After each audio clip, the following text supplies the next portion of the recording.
الله وين ربي بوحدات وذا تغنيني إساقا ودود عن تشيقة لا وذاقيني إساقا وحودون يبا عيدي لواستيني وحبك ما غرسون. بسم الله الرحمن الرحيم. الحمد لله رب العالمين، والصلاة والسلام على أشرف المرسلين سيدنا ونبينا محمد وعلى آله وصحبه وسلم أجمعين. وحن ودنا تحنيه أن نقهد الدونو مغعيد إلهي سبحانه وتعالى وأن كهر مريني دور عشر وهردع نقنية أما سلق نقنية مغعيد إلهي مركا أن قد قلو إلى نشرحنه si aan u fahamno qofka bini'aadamka ah ee waxaan la falgeli doona noocyada ay kala yihiin iyo siday u fakaraan iyo siday u samaysan yihiin iyo siday maskaxdooda u maareyn doonto marka ay baranayaan magacyada Ilaahay subxaanahu wa ta'ala. qaybtan waxay ku saabsan tahay aan uga hadlaynaa qofka bini'aadamka ah wuxuu u dhaxeeyaa wax la yiraahdo qiyam oo ah anshaxiisa shakhsiga ah iyo wuxuu u dhaxeeyaa rabitaan. labadaas inta badan qofka bini'aadamka ah oo dhexda ugu jira waxna uu rabaa anshax ama qiyamna waa laga rabaa inuu ilaaliyo oo ku sugnaado. qiyamkaas waxay maamuli doonaan waxa uu sameyn doono ama waxa uu rabi doono. sida darteed qiyamtu waxay u qaybsantaa ama anshaxu wuxuu u qaybsamaa labo, waa khayr iyo shar oo ah wax wanaagsan iyo wax xun. haddii wuxuu marka ay khayr yihiin waa waxa loo yaqaano inay tahay anshax wanaagsan oo qiimaheeduna sareeyo wanaageeduna uu sareeyo. haddii wuxuu ay shar yihiinna waxay noqonayaan qiyam ama anshax aan wanaagsanayn oo bini'aadanka dhibaato iyo mushkilada hadha u keeni doona. sidaa darteed waxay culimmadu ka hadleen maxaa la yidhaahdaa akhlaaq sideedaba. anshax maxaa la dhahaa? qofkan waxaan waa akhlaaq fiican ama waa akhlaaq xun, maxaa waaye halbeeg lagu garanayo? culimmadu waxay yidhaahdeen akhlaaqda waxa weeye sideedaba waa waxa wanaagsan waxaad ku garanaysaa waxa naftaadu u janjeerto samaynteedana ay ku degayso hadday rabto aysan samaynin. yacni markaad aragto deeqsinimo waa rabtaa, markaad aragto run qalbigaagu waa ku degayaa, jirkaaguna waa u janjeerayaa, laakiin waa laga yaabaa inaadan adiga samaynin. maxaa la dhahaa akhlaaq xun? akhlaaq xun waxaa la dhahaa waxa aad diidan tahay haddaad rabti samee. been baad sheegaysaa adoo og inay xun tahay baad samaynaysaa. qofku dhahaya beentu waa wanaagsan tahay ma jirto, sababta waxay ka soo horjeedaa abuurka Ilaahay qofka uu jirkiisa iyo shakhsiyadiisa u sameeyay oo islaamku uu yaqaano alfitra. maxaa marka ka timaada qiyamta anshaxa qofku xagee buu ka soo dhashaa oo uu ka yimaadaa?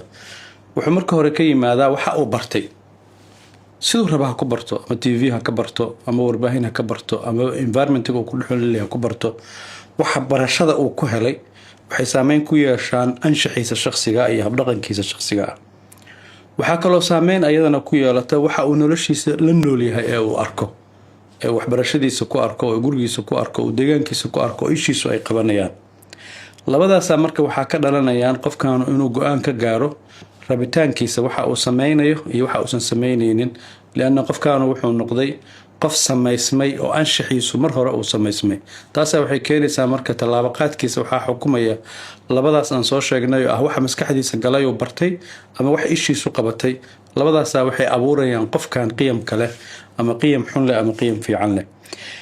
markay qiyamku wanaagsan yihiin oo qofku anshaxiisa wanaagsan yahay oo akhlaaqdiisu wanaagsan tahay wuxuu gaaraa heerar aad iyo aad u sareeya. heerarkaas ilaa ay culimadu ka gaarsiiyaan qofku si uu anshaxiisa u ilaaliyo wax kasta u huraa. dabeecad wuxuu u huraa noloshiisa, wuxuu u huraa dhaqaalihiisa, wuxuu u huraa shaqadiisa.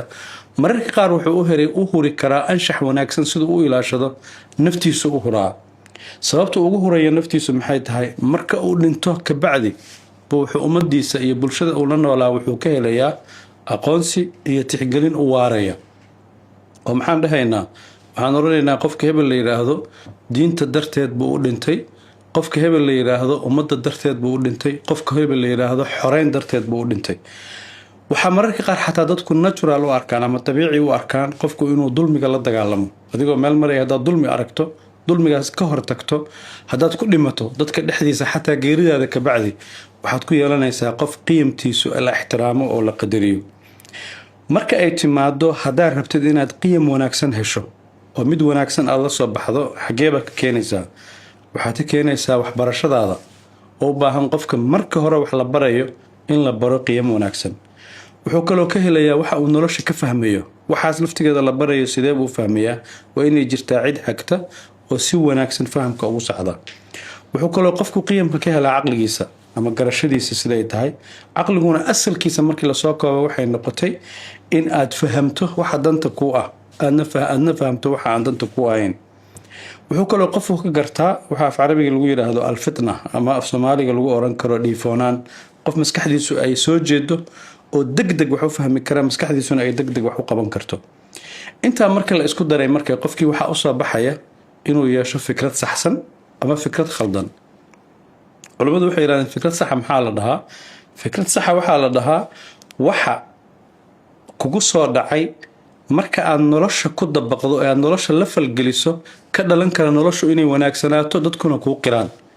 fikrad khaldanna waa shay maskaxdaada ku soo dhacay markaad nolosha la falgelisay oo nolosha u geysay waxa soo baxday inay wixii nolosha aysan u wanaagsanayn sida darteed qofka waxa la rabaa anshaxaas uu soo diyaariyay ee maskaxdiisu soo diyaarisay ee tarbiyadiisu soo diyaarisay inuu u gudbo heerka labaad oo la dhaho rabitaan maxaa waxa rabto adiga inaad gaarto rabitaankaas muxuu ka imaanayaa waa inaad waxa aad rabto ay yihiin wax go'aankaaga ka dhashay oo maskaxdaada ka yimid waxaasuna ay sax noqdaan waxaasuna ay keenaan dadku inay raali kaaga noqdaan ay bulshada ku aragto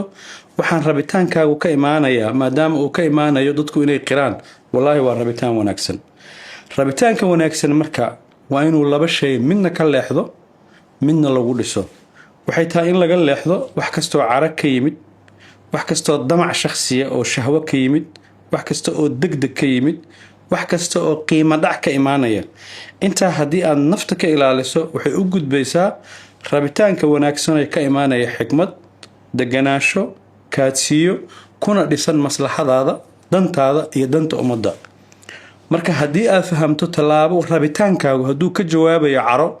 hadduu ka jawaabayo shahwo hadduu ka jawaabayo degdeg waxaad ogaanaysaa rabitaankan inuusan sax ahayn haddii laakiin xikmad uu ku dhisan yahay deganaan ku dhisan yahay dantaada ku dhisan yahay danta ummadda ku dhisan yahay waa rabitaan saxa saa darteed qofka bini aadamka ah marka uu rabitaan sameynayo mar wuxuu doortaa wax aad u sareeya mararka qaar uusan filanaynin qof baa rabitaankiisu wuxuu yahay inuu janno galo oo ilaahay subxaanahu wa tacaala uu janno siiyo oo marka dambena ilaahay uu dhaho udkhuluuha bisalaam daalika yowmu lkhuluud oo waxaan adigaa soo shaqaystay maadaama aad rabtay qof baa sidiisaba wuxuu dooranayaa wax wanaagsanba wakhtaara muusa qowmahu yacni nebi muuse ummadiisa mar walba wuxuu u doori jiray waxa u wanaagsan ayaga oo ayaga maslaxadooda ku jira nimankii dhalinyarada ahaa maxay doorteen waxay doorteen wax wanaagsan ilaahay inay rumeeyaan bay doorteen innahum fityatun aamanuu birabbihim wazidnaahum hudaa waxaa kaloo jira inaad mararka qaar kala doorato wax fiican sida ay u kala fiican yihiin wax fiican baa haysataa wax kaloo kasii fiican baad heli kartaa wax kaloo kasii fiican baad heli kartaa sida darteed ilaahay subxaana wa tacaala wuxuu gaarsiinayaa inaad ummadda ka sarreyso maadaama aad wax fiican mar walba dooran kartid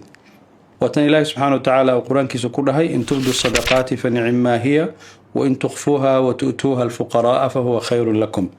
oo ah sadaqada haddii aad meel fadhido lagu yabooho inaad gacanta taagto tiraahdo intaasaan bixinaya waa wax fiican haddaad hoos u bixinaysana iyaduna way fiican tahay labadaba waa kala dooran kartaa waxaa jira dad mararka qaar doorashadoodu ay xun tahay oo wax liita bay waxay ku bedelanayaan wixii fiicnaaba inta iska tuuraan bay wax liita ku bedelanayaan atastabdiluuna alladii huwa adnaa biladii huwa khayr sidaa darteed qofka waxaa la rabaa inuu samaysto marka hore inuu iska soo saxo jidka uu ku sameynayo anshaxiisa oo qiyamkii ah iyo rabitaankiisa jidka uu kusoo sameynayo jidkaas muxuu ka bilowdaa qanaacadaada inaad soo saxdo qanaacaduna waa waxa la rabo naftaadu inay raalli ku tahay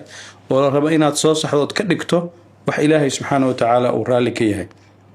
waxaa kaloo rabaa inaad soo saxdo waxaad adiga aqbali karto ood gaarto heer aad u samaysan tahay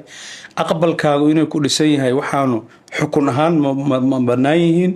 maslax ahaanna ma wanaagsan yihiin sidaa darteed waxaa gaaraysaa marka dambe ilaahay subxaana wa tacaala inuu adigana albaabada kuu furo oo kugu hanuuniyo kugu toosiyo mar kasta waxa wanaagsan ilaa marka dambena aduguna aad gaarayso inaad ku ducaysanayso alxamdu lilaahi aladii hadaana lihada wamaa kunna linahtadiya lowla an hadaana allah midda u dambaysana waxaa weeye qofka in la gaarsiiyo inuu wax wanaagsan u arko in asaga uu qof wanaagsan yahay oo loola jeedo runta adiga inaad sheegtay aad ku faraxsan tahay, sadaqada inaad la baxda inaad ku faraxsan tahay, axsaan inaad dadka u samaysay inaad ku faraxsan tahay, cagsigeedana aad u aragto wax ceeb ah oo aan kuu qalmin. sidaa darteed qofka noqonaya hogaamiye raba inuu ummad hogaamiye u noqdo, marka koowaad waa inuu anshaxiisa wanaagsan yahay, marka labaadna waa inuu rabitaankiisa wanaagsan yahay oo ay ka dhalanayso marka hogaamiyahaasu inuu awood u yeesho fikradda maskaxdiisa ku jirta inuu u bedelo wax nolosha dadka saameynayo.